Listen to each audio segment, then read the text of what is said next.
merespon, cepat menerima semua ikhtiar yang telah disiapkan orang tua itu.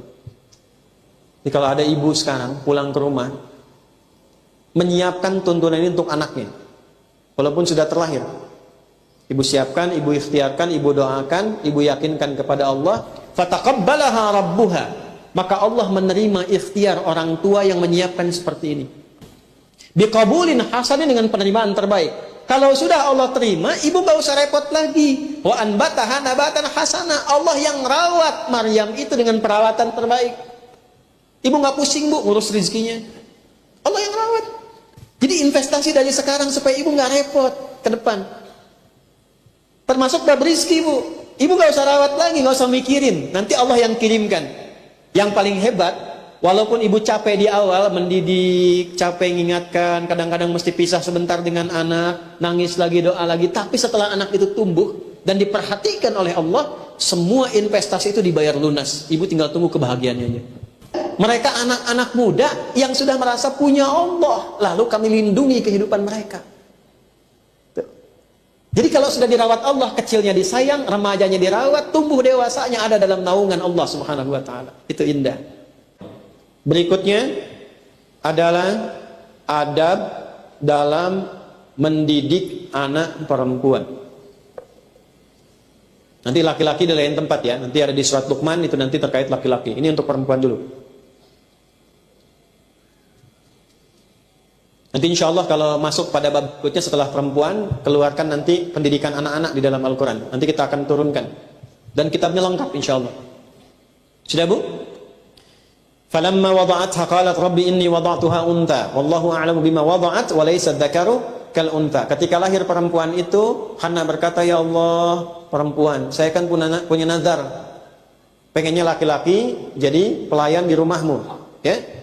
Allah menjawab, Hana, perempuan itu punya keistimewaan yang tidak dimiliki laki-laki. Dan saat yang bersamaan kalimat itu menegaskan bahwa anak perempuan ini pun bisa punya status yang sama di masa itu seperti laki-laki.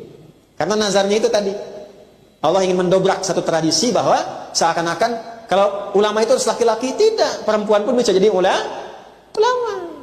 Kayak cetak anak ibu jadi ulama perempuan. Supaya bisa mengajarkan fikih perempuan. Masa fikih perempuan diajarin sama laki-laki? Sayyidah Aisyah itu kan ulama perempuan. Sepertiga ilmu di muka bumi ini dikuasai oleh Sayyidah Aisyah, ahli di bidang kedokteran juga dan sebagainya. Teruskan, wa inni sammaituha Maryam, baru ketemu kata Maryam di sini. Wa inni, dan sungguh aku tetapkan pada diriku. Saya baca pakai ilmu balaghah dulu ya, dari cabang ilmu nahunya. Harfu nasbin wa taukidin tansibul isma wa tarfa'ul khabara mabniyun 'alal fathi la mahalla lahu minal i'rabi. Ini asalnya dari kata inna. Inna itu huruf yang berfungsi menguatkan pesan ke dalam jiwa, supaya pesan ini dipegang dengan kuat, jangan sampai ragu. Kalau disambungkan dengan ya mutakallim menjadi inni, inna plus ya, jadi inni artinya dibawa ke pribadi. Maksudnya gini, ibu kalau sudah lahir anaknya, misalnya lahir tadi perempuan, terus ibu pengen kasih nama. Ketika memberikan nama itu, ibu harus betul-betul mencari nama yang terbaik, yang meyakinkan pada hati ibu bahwa nama itu yang terbaik untuknya. Poinnya, jangan sembarangan kasih nama. Cari nama yang bermanfaat untuk anak dunia akhiratnya. Cari nama yang membanggakan anak itu untuk orang tuanya. Dan yang paling penting begini, cari nama yang sesuai bagi harapan ibu untuk anak itu ke depannya pengen jadi apa. Itu poinnya. Contoh, Hannah tadi anaknya pengen jadi apa? Orang salihah, pelayan dari rumah Allah, dekat dengan Allah, kan? Jalan hidupnya baik, terhormat. Itu bahasanya diwakili dengan satu kata, namanya Maryam. Itu artinya Maryam.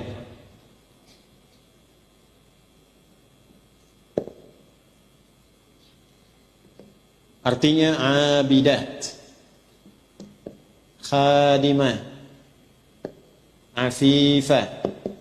Ini Maryam.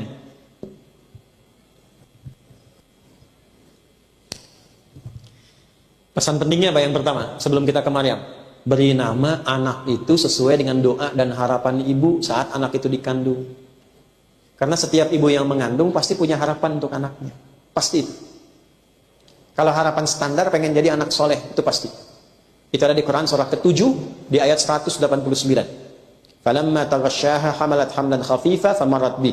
Ketika seorang perempuan tengah mengandung, bergaul dengan suaminya, mengandung, kemudian kandungan itu mulai berkembang. Falamma athqalat, ketika semakin membesar menjelang kelahiran itu harapan semakin tinggi. Da'awallaha rabbahuma. Suami istri itu normalnya pasti bermohon pada Allah. La in ataitana shaliha lanakunanna minasyakirin. Ya Allah, mohon jadikan bayi yang terlahir ini tumbuh sebagai anak yang soleh. Merasa begitu kan? Datang kepada tokoh agama, kiai, ustadz, alim, doakan ustadz, mudah-mudahan lahiran lancar, anaknya soleh. Pernah begitu? Kan? Tapi dibalik kesolehan itu pasti punya harapan. Anaknya pengen jadi ahli Quran misalnya, pengen jadi hadis. Nah, ibu cari nama yang mewakili dari nama itu, doa-doa ibu ke situ. Oke? Misalnya, misal saya pengen anak saya yang perempuan, dia pintar, cerdas, gesit, dan paham Al-Quran. Ibu beri nama misalnya Aisyah Faqihatul Quran. Aisyah dinisbatkan kepada Sayyidah Aisyah radhiyallahu taala anha, ummul mukminin, yang gesit, ahli ilmu, pakar di bidang banyak ilmu, faqihatul Quran, yang sangat mengerti isi Al-Quran. Contoh. Jelas? Anaknya cantik, ketika lahir bagus gini, kayaknya ini dewasanya ini senang, tampilan yang baik dan sebagainya. Beri nama misalnya Zainab Habibatur Rasul. Misal. Ya? Misal Sayyidah Zainab itu kan tampil indah, menawan, pakaiannya bagus-bagus, senang fashion, tapi saat yang sama dicintai oleh Nabi SAW. Halo, jelas? Nah, ini karena nazarnya ingin lahir seorang anak pengabdi, ahli ibadah, dekat dengan Allah, pelayan pada kepentingan agama dan rumah Tuhan, saat yang sama menjaga kehormatan dirinya. Maka diberi nama dengan apa? Maryam. Ini Maryam. Ini artinya dalam bahasa Arab seperti itu. Ibrani pun demikian. Dalam bahasa Ibrani itu Maryam. Maryam.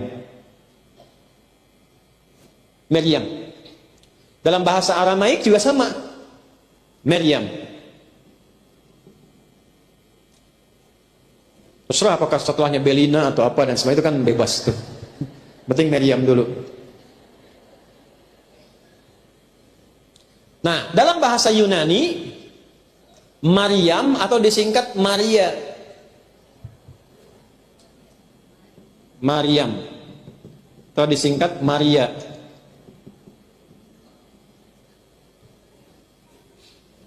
Nah, Ibu, kalau fokus saya nerangkan nasab di awal tadi itu, saya akan katakan Yunani itu kan muncul 8 sebelum Masehi.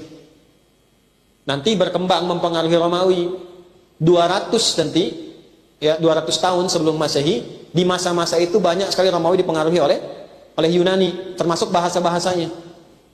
Ibu, saya bukan cerita ya, karena saya juga dosen. Saya mengajar khusus untuk S3 di linguistik di UPI. Mahasiswa saya semua S3. Dan materi saya mengajar hari ini tentang semiotik. Semiotik itu cabang di bidang bahasa untuk meneliti akar-akar dan tanda-tanda dari bahasa, dari penampilan, dari fenomena. Ya, misalnya kenapa ini ada rombongan yang jilbabnya kok hitam gitu, yang satu jilbabnya kuning, ininya gini, apa keadaannya dan suasana hatinya atau keadaan itu ada di semiotik, itu ada cabang seperti itu. Nah, dalam semiotik itu diuji kata itu dari mana sumbernya. Jadi kalau kita belajar semiotik sampai di linguistik nanti ada 7 tahapan sampai ke wacana. Jadi kalau menemukan kata, misalnya semiotik dari kata semion di Yunani, dasarnya seme ini dasarnya di bahasa Arab, simia dari kata sama yasmu, digali tahun berapa, dari tahun ini nanti munculnya turun ke siapa, sampai jadi teori, sampai jadi disiplin ilmu. Nah, Maryam ini asal kata dasarnya itu Maryam juga dari bahasa Ibrani yang tadi. Ini yang banyak digunakan di era-eranya tadi, yang dari Nabi Ibrahim ke Nabi Musa, Nabi Daud, Nabi Sulaiman. Makanya di lingkungan orang-orang Yahudi sekarang yang menguasai Palestina dihidupkan lagi bahasa Ibrani. Maryam itu panggilannya tetap Maryam. Kenapa saya bicara Aramaik? Karena di era Aramaik ini saat 200 tahun sebelum Masehi itu banyak dipengaruhi oleh Yunani, berkumpul di situ, kemudian bahasanya yang tadinya Maryam berubah jadi ejaannya Maryam, maka disingkat menjadi Maria. Diserap ke dalam turunan bahasa Latin, pindah ke Inggris menjadi Mary. Saya serius. Ya? Jelas? Maka dari sini kemudian muncul istilah nama Maria. Asalnya ke Yunani. Dari Yunani itu singkatan dari Maryam. Tarik ke atas ya ketemu Maryam. Ini. Ibraninya Maryam. Nah, bahasa Arab itu ketika menampilkan di Quran Maryam mengkonfirmasi nama asal dari linguistik aslinya, dari bahasa aslinya. Siapa namanya?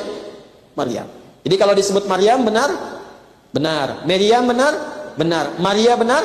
Benar. Bunda Maryam, Bunda Maria adalah sosok yang sama, mengacu kepada sosok mulia Maryam, putrinya siapa? Hannah. Dari suaminya siapa? Imran. Jelas sampai sini? Nah, tapi yang penting bukan jelas itunya. Yang penting itu Maryam ini mewakili makna nama dari sebuah doa. Pesan pentingnya, ibu tidak harus mengganti nama anak ibu atau ibu pulang dari sini jadi Maryam semua, bukan. Setelah pulang ganti status semua Maryam. Aduh. Nah, ibu. Dah. Satu nama. Jadi kalau beli nama itu satu mesti pede, Bu. Yakin. Istikharah nggak apa-apa. Yang kedua tadi cari jalan sesuai dengan niat doanya. Dah, ada satu ya. Ini baru mulai kelahiran nih. Kalau ada anak yang namanya membawa takdir perjalanan yang kurang baik bagi hidupnya, boleh diganti namanya. Boleh. Dulu zaman Nabi itu ada seorang sahabat masuk Islam, hidupnya murung terus. Karena namanya si murung. Diganti oleh Nabi si bahagia. Dari situ berubah. Nama itu doa. Nama itu apa? Doa. Dan hati-hati termasuk nama-nama yang tidak baik yang memang harus diganti. Misal, ibu kenal Abu Hurairah? Saya bilang kenal. Sahabat Nabi kan? Nama Islamnya Abdurrahman. Nama awalnya Abdus Syams. Abdus Syams itu hamba matahari. Beliau Majusi, masuk Kristen, masuk Islam mu'allaf. Begitu masuk Islam diganti menjadi Abdurrahman, hambanya Allah yang maha penyayang. Ada nama-nama setan, hati-hati bahaya. 9. Ya, ibu paling ingat Dasim gitu kan?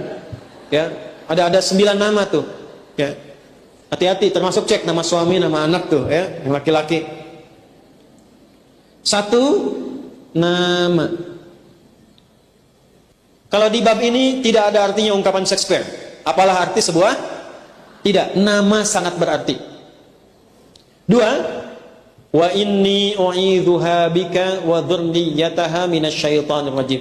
Ini penting saya ajarkan di sini fikih Qur'annya. Hati-hati, fokus baik-baik.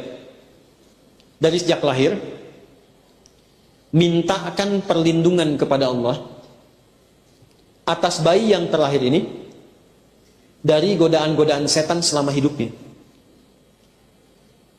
Ibu, ini kalimat yang diabadikan Quran, dan ini menjadikan Maryam dan anaknya Isa bin Maryam 2 manusia di muka bumi. Perhatikan baik-baik, yang langsung dijamin Allah tidak diganggu oleh setan saat lahirnya. Makanya ketika nangis, nangisnya pelan, Bu. Gak banyak teriak. Nangisnya pelan. Ini saya bukan bicara tentang medis ya. Kalau medis itu urusan lain. Itu hal yang lain. Tapi ini menunjukkan betapa lahir itu tenang anaknya, lembut anaknya, tetap menangis juga, tapi dalam keadaan yang sangat tenang. Ada faidah apa? Ada manfaat apa? Karena ketika terlahir, baru dilahirkan, kemudian dimohonkan pada Allah oleh ibu yang baru melahirkannya. Suami juga boleh menyampaikan itu, karena di sini disebutkan suaminya Hannah yaitu Imran sudah meninggal sebelum Maryam lahir. Apa doanya? Ibu boleh mengulang kalimat yang sama persis kata para ulama dengan kalimat Hannah ini. Di Quran surah ketiga ayat ke-36. 2, ini nama sudah. Yang kedua, doa saat kelahiran. Quran surah ketiga ayat 36. Kita masih ada waktu? Panitia, saya izin tambah 15 menit boleh ya? Boleh. Ibu kan tinggal boleh aja gitu. Kita bertanggung jawab. Perhatikan dari kalimat ini.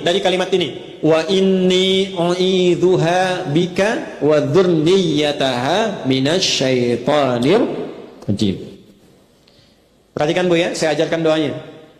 Kalau lahiran anak, kalau sudah terlewat bagaimana Ustaz? Boleh saat malam sebelum tidur, ya, setelah anak tidur ibu pegang misalnya keningnya gini, terus ibu doakan. Allahumma inni. Nah, kalau anaknya perempuan, u'idzuha bika wa dzurriyyataha minasyaitonir rajim. Jelas ya? Allahumma inni u'idzuha bika wa dzurriyyataha minasyaitonir rajim. Kalau anaknya laki-laki, haknya tinggal ganti hu. Haknya ganti apa? Hu. Allahumma inni u'idzuhu bika wa dzurriyyatahu minasyaitonir rajim. Jelas ya? Ya Allah, sungguh aku bermohon kepadamu dengan segala kerendahan dan ketulusan agar engkau berkenan melindungi anakku ini dan seluruh keturunannya dari provokasi setan selama hidupnya. Jelas? Ya, ini bagian penting doa. Karena gini Bu, maaf ya, anak itu sebagaimana baiknya ibu merawat, tetap tidak akan lepas dari objek godaan setan. Setan tuh gak akan melepaskan sepanjang itu masih keturunan anak Adam. Ibu latih di rumah, didik, rajin mengaji, taat pada orang tua. Ketika anak itu keluar rumah, siapa yang memastikan anak itu bergaul dengan cara yang benar? Dapat pengaruh di lingkungannya. Ini saya bicara di sini Bu ya. Saya pernah bicara bertemu dengan seseorang yang bersedih saat tumbuh dewasanya. Anaknya TK-nya TK Islam, SD-nya SD Islam, SMP Islam, SMA Islam. Begitu masuk perguruan tinggi, 2 pekan tidak pulang ke rumah. Begitu pulang, minta izin pindah agama. Ibu tahu Nabi Yusuf kan? Ya kan? Punya berapa saudara? 11. Karena beliau total, Nabi Yakub itu 12 anak kan? Ya kan? Halo? 12 ini, Nabi Yakub itu tidak pernah lepas. Ini bisa ibunya, bisa ayahnya. Tidak pernah lepas memohon kepada Allah agar dilindungi 12 anaknya ini dari provokasi setan. Apa yang terjadi? Ketika anaknya mulai tumbuh, yang Nabi Yusufnya ini terlihat baik, itu kan wajar. Biasanya orang tua punya kecenderungan kan? Tanpa melupakan yang lain. Nabi Yakub itu adil pada semua anaknya. Tapi melihat ada potensi lebih unggul di Nabi Yusuf alaihissalam, maka diarahkan sesuai potensinya. Yang 11 anak ini, yang satu adik Yusuf namanya Bunyamin, mendukung kakaknya, mendorong ayahnya juga dengan itu. Yang 10 diprovokasi oleh setan. Supaya apa? Supaya mereka berbuat jahat kepada Yusuf ini. Maka apa yang terjadi? 10 orang rapat di samping rumah. Perhatikan Bu ya. 9 mengusulkan uqtulu Yusuf. Sudah, selesaikan Yusuf, eksekusi saja. Supaya apa? Supaya ayah nanti nggak punya perhatian lagi ke Yusuf, perhatiannya ke kita semua. Itu kan logika anak yang baru tumbuh Bu, ada remaja, cemburu kepada saudaranya.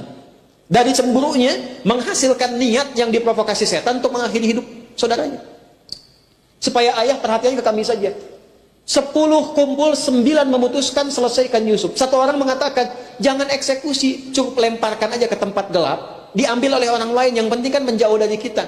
Saya tanya pada ibu, kalau 10 orang rapat, 9 orang ada suara, 1 orang ada suara. Kalau 9 mengusulkan A, 1 mengusulkan B, 10 rapat, yang diterima yang mana? Yang 9.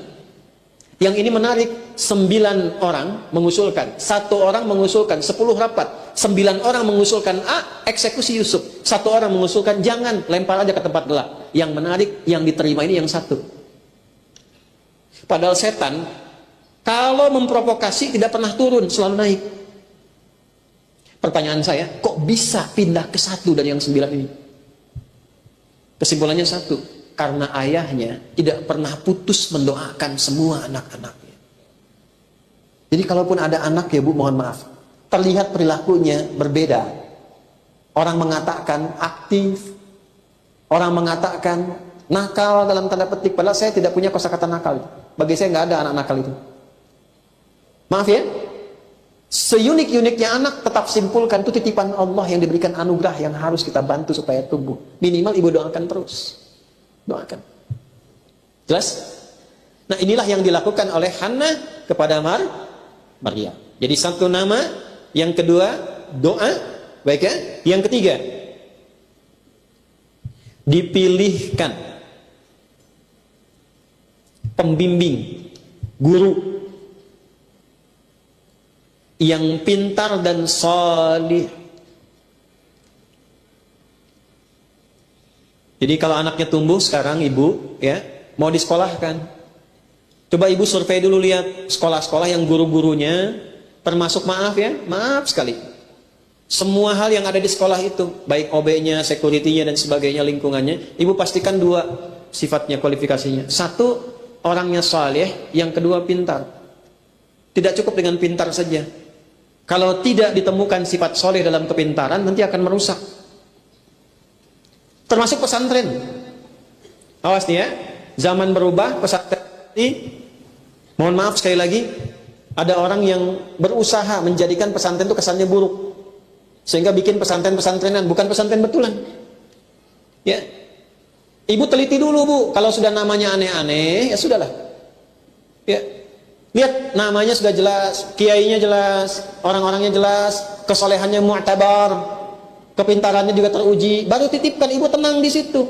Jangan cuma lihat ini gratis, ini nggak bayar, ini ringan, tapi ibu mengorbankan masa depan anak di dalamnya. Itu yang terjadi sekarang tuh di beberapa tempat tuh. Ya, saya dorong tuh Kementerian Agama itu diseleksi lagi tuh pesantren-pesantren itu.